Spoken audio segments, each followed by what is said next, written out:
Senator Warner is a reasonable man. Everybody on this committee knows that.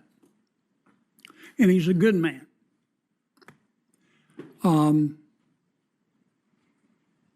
And I understand he's interested in process, and I'm not saying that process isn't important. But if the United States of America has been taking taxpayer money and using it to produce a transgender opera in Colombia, then I want to know about it. And I'm glad to know about it. And it seems to me that that's the main issue with respect to all of this. And I look forward to talking further with my friend, Mr. Warner, about that. I mean, for 4 years under President Biden, as was his right, the topic of discussion in Washington was who needs to pay more in taxes? Who needs to pay more in taxes? That's no longer the main question. The main question is now, as it should be in my judgment, what the hell happened to all the money? And we're going to find out. Now, I need to get back to the subject. With the exception of Mr. Klein, whose testimony I enjoyed, I understand his position. He wants to let the CFPB run America's banks. And I appreciate that perspective, but Mr. Klein, it's not going to happen in your natural lifetime or mine.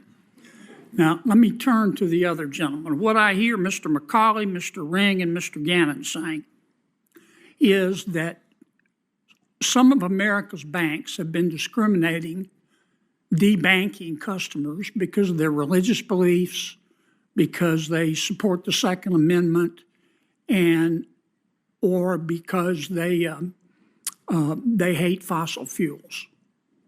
I don't want to go with all three of you. I'll run out of time. Mr. Ring, is that what you're saying? Yes, sir. Which banks? Well, I think it's been publicly reported that Bank of America has certainly picked and choose winners. Who else? I think Chase Bank has. Who else? I think Citibank has. Who else? I think KeyBank has. Who else? I'm going to probably run out of names pretty soon, but I think the mega banks are. Old Glory Bank is not, of course. We love the Second Amendment and fossil fuels. We need to get those banks in here, Mr. Chairman. We need to get all those CEOs in here. I would agree. Now, why? I appreciate your candor. Why do you think, are banks doing this because they're scared of the regulators? Or are they doing this because the people running the banks are prosecuting their political beliefs? I mean, when a bank holds a seminar taking up valuable employee time to discuss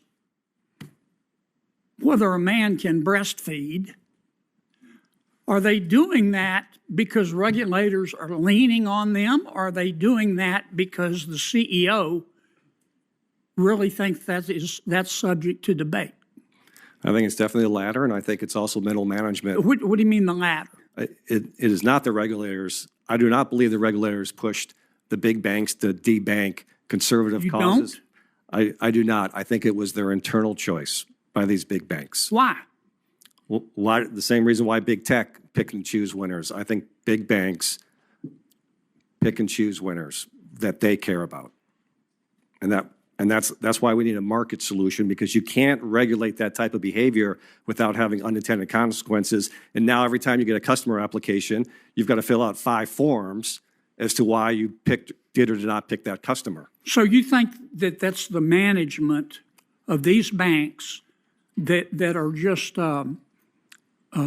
imposing their own politics on customers and ultimately to the detriment of shareholders? Is that your testimony? Yes, sir.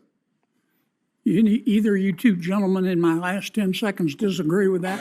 I strongly disagree, Senator. Yes, I've spent a lot of time with a number of bank CEOs. Who do you think it is? I believe it's the regulators. How about you, sir? It's definitely regulators. All the big banks wanted to work with crypto and were scared away from it by the regulatory apparatus. All right, I'm out of time. Thank you, Mr. Chairman.